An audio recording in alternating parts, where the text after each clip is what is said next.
আপনি কোটি তীর্থ পর্যটন করে লাভ করবেন। যদি আপনার জীবনে কখনো এরকম সাধুর বাজারে সাধুর পরশ লেগে যায়, সেই কোটি তীর্থের ফলাফল এই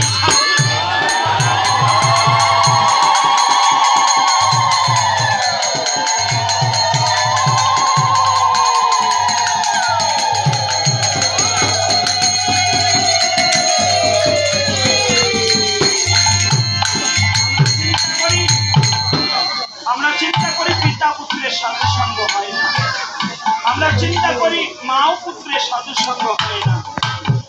সাধু সঙ্গ যে কোনো ভাবে হতে পারে। প্রমাণ প্রমাণ আমার গোলক পাগল, নারকেল বাড়ির গোলক পাগল একদিন শুনতে পারলেন ভক্ত মুখে যে আগামীকাল মহা উৎসব হবে, ওড়াকান্দি হবে। মহা উৎসব মানে আজকে আমাদের ছেলেরা এমন হয়েছে, যদি জিজ্ঞেস করি ভাই কোথায় যাচ্ছি, বলে মহোৎসবে যাচ্ছি। দাদা একটু অনেক কথা বলছিলেন, এগুলো বাস্তব প্রমাণ, এগুলো কিছু ডান্ডা মারবার দরকার আছে ছেলেদের। তো ওদের বাংলা বোধও ঠিক নাই, মহোৎসবে যাচ্ছে। মহা উৎসব কাদের নিয়ে হয়? যেখানে মহোৎসবের আগমন হয় সেখানেই মহা উৎসব হয়। এবার গোলক পাগল জানতে পারলেন আগামীকাল মহা উৎসব হবে ওড়াকান্দি ধামে, অনেক ভক্ত আসবে। তখন দাদার কাছে ডাক দিয়ে বলছে, দাদা কথা হবে, আগামীকাল আমাকে ওড়াকান্দি যেতে দিতে হবে। দাদা ডাক দিয়ে বলছে, এই পাগল, 3 বিঘা জমিতে চাষ লেগেছে আর তোমার এই সময় ওড়াকান্দি যেতে হবে? 3 বিঘা জমি চাষ দিতে হবে, তারপর তোমার ওড়াকান্দি যাওয়ার সময় হলে তারপরে যাবে। গোলক পাগল ডাক দিয়ে বলছে, দাদা তোমার তো 3 বিঘা জমিতে চাষ লেগেছে, আর সাধু সঙ্গ বিহনে আমাদের এই 3.5 বিঘা জমি অনাবাদি হয়ে যায়। দাদা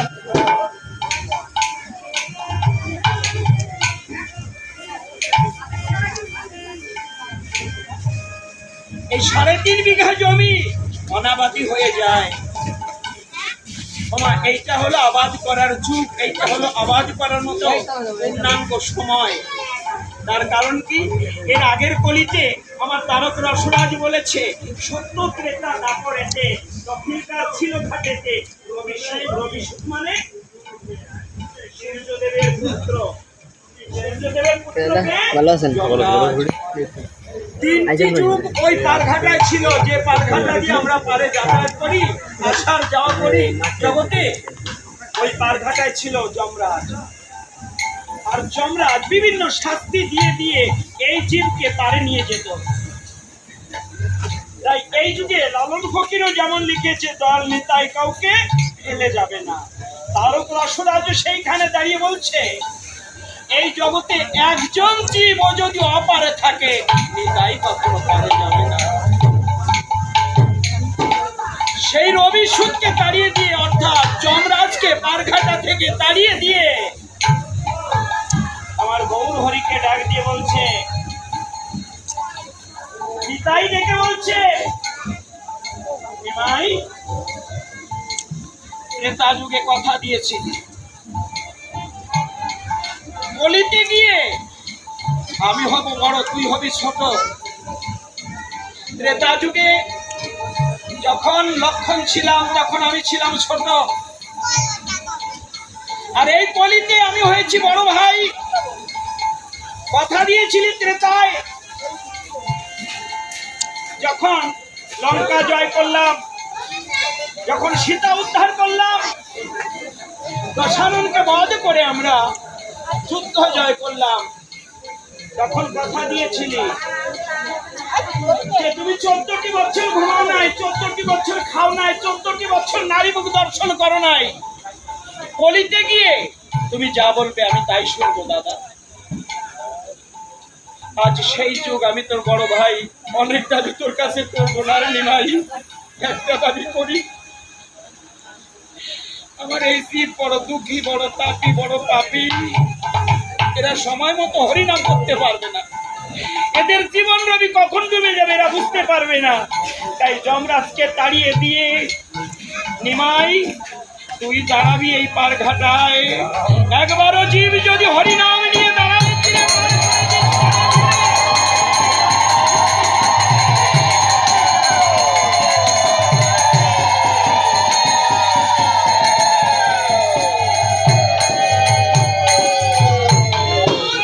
এই কলিতে পাপ বেশি।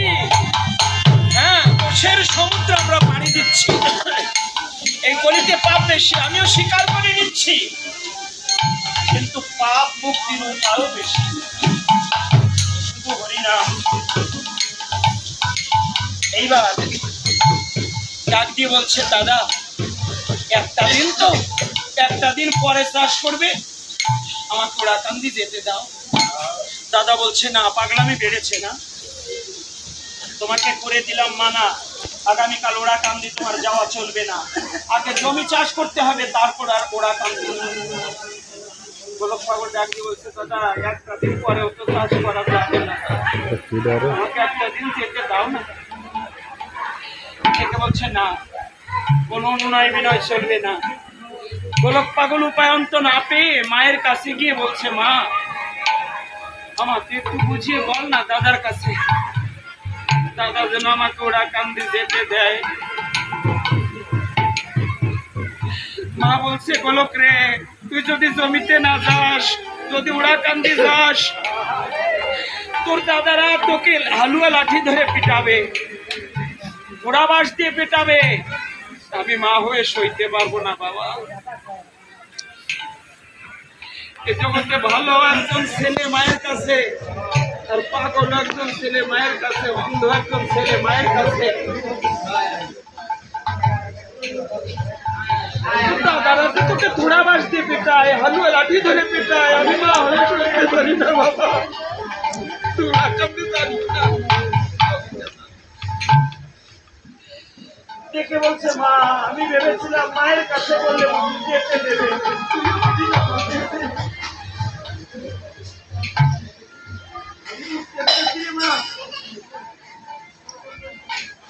এই সংসার সাগরে যাত্রাত করে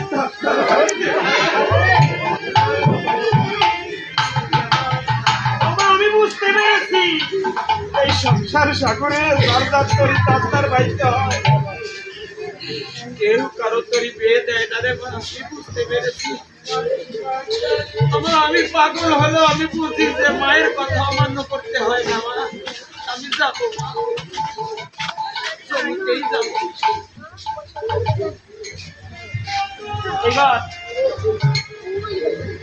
কোন পাগল সারা রাতের মধ্যে ঘুমোয় নাই, সারা রাত ভরে জয় হরিবল জয় হরিবল বলে কেঁদেছে।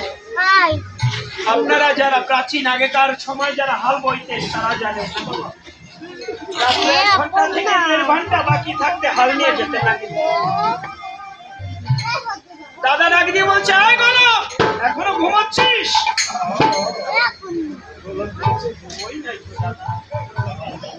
জমিতে তার এত কাজ, তার কি ঘুম আসে?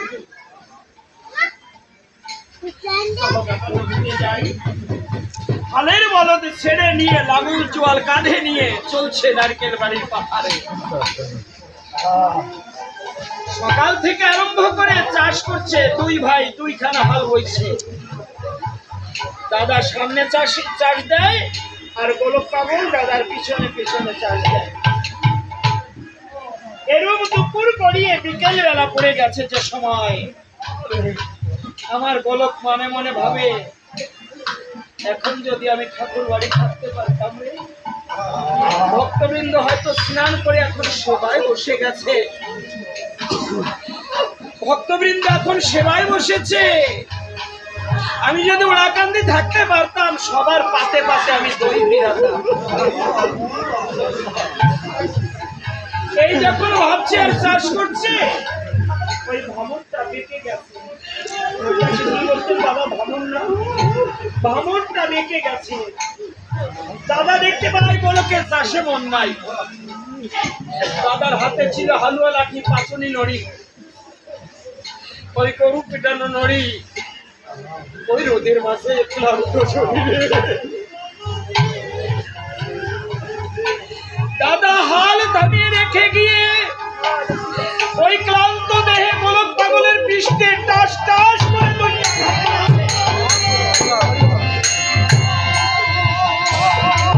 গোলক পাগল বলছে, দাদা এ তুমি কি করলে? তুমি কি করলে দাদা? তুমি বাড়ি দিয়ে কেন আমার হাতের দধির ভাণ্ডটা ভেঙে ফেললে? ও দাদা,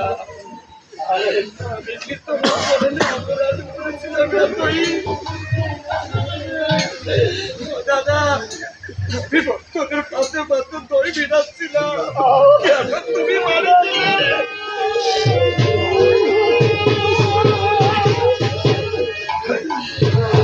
এই পাগল পাগলামি বেড়েছে না? তোর হাতে তো লাঙ্গলের গুটি, দধির ভাণ্ড কোথায়? এবার গোলক পাগল নীরবে চাষ করছে। ওরাকান্দি থেকে সেবা শেষ করে ভক্তবৃন্দ ফিরছে নারকেল বাড়ির পাথারের পথ দিয়ে। দেখতে পায় গোলক পাগল মাঠে হল চাষ করে। এক ভক্ত ডাক দিয়ে বলে আর এক ভক্তের ধারে, ও ভাই দেখেছিস, এইমাত্র গোলক পাগলকে দেখলাম ওরাকান্দি বাবার বাড়িতে সবার পাতে পাতে দই ভিড়াচ্ছিল। আমাদের আগে তো ওরাকান্দি আসবার, এই পাথারে আসবার কথা নয়। ও ভাই চল জিজ্ঞেস করি।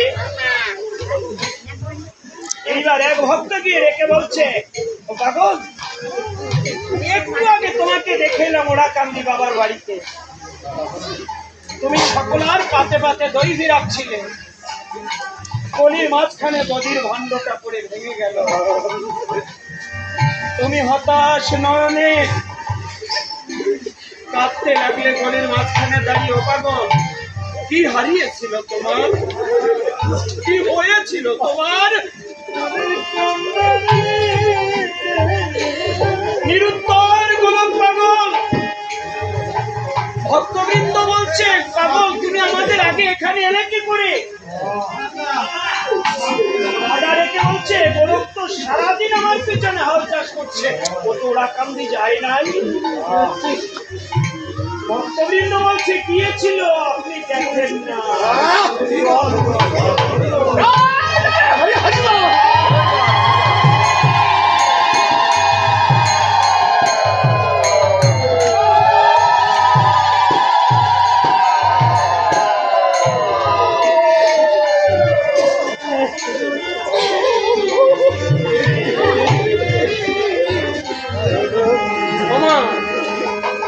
এই দৃশ্য দেখতে হলে একটা দিব্য নয়ন চাই।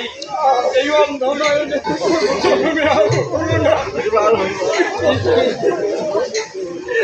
বিগত কত জনম পার করে এসেছি, হয়নি তখন, আজও আরো মনে হবে।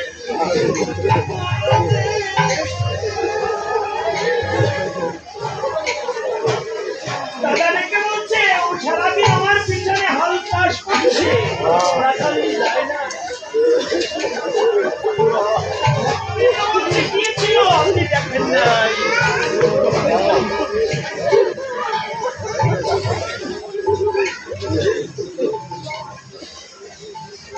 ভক্তবৃন্দ তর্ক বিতর্ক করে ফিরে গেল যে যার ঘরে। এরূপ বিকেল বেলা পড়ে গেছে। দাদা হাল চাষ করে আর মনে মনে চিন্তা করে, আমি গোলককে যখন বাড়ি দিয়েছিলাম তখন বলেছিল বাড়ি দিয়ে কেন নদীর ভাণ্ড ভেঙে ফেললে। ভক্তবৃন্দ বলে গেল তাই, আমার হরির বাজারে ওরাই কি ঠিক আমি ভুল। হঠাৎ দাদা পিছন থেকে ডাক দিয়ে বলছে, গোলক হাল থামা ভাই, জীবনে তো কোনোদিন ভাই বলে ডাকে নাই, জীবনে ভাই বলে কোনোদিন ডাকে নাই। সারা জীবন পাগল বলে অপমান মেরেছে।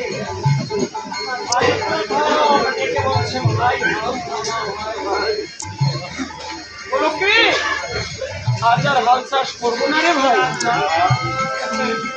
ও দাদা তুমি কি করবে বলছে বলো কি? আজ আর হাল চাষ করবো না, বেলা গড়িয়ে গেছে। গোলক পাগল বলছে দাদা বেলা যতটুকু আছে এই জমিটুকু চাষ হয়ে যাবে দাদা। দেখে বলছে ওরে ভাই এই জমিটুকু চাষ করতে গেলে এই দেহ জমি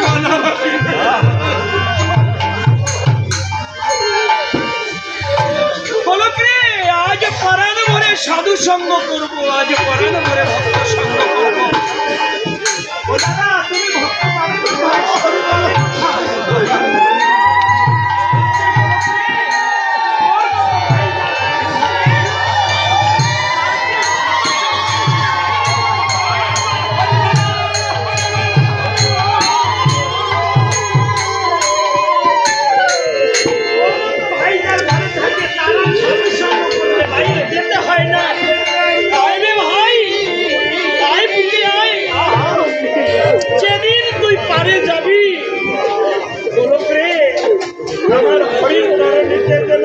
দেখতে পারি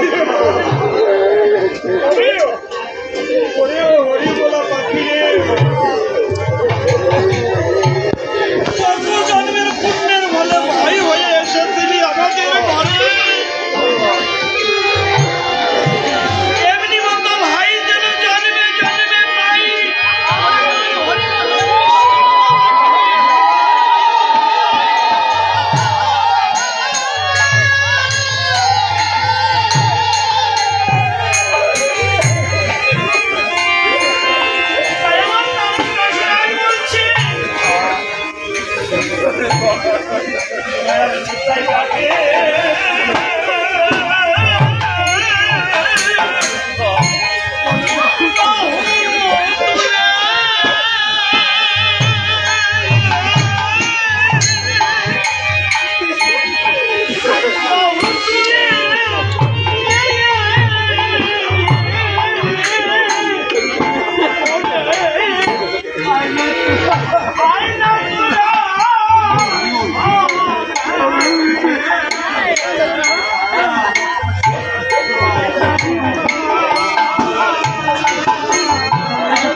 এখানে ডানের পাশে দাঁড়ান।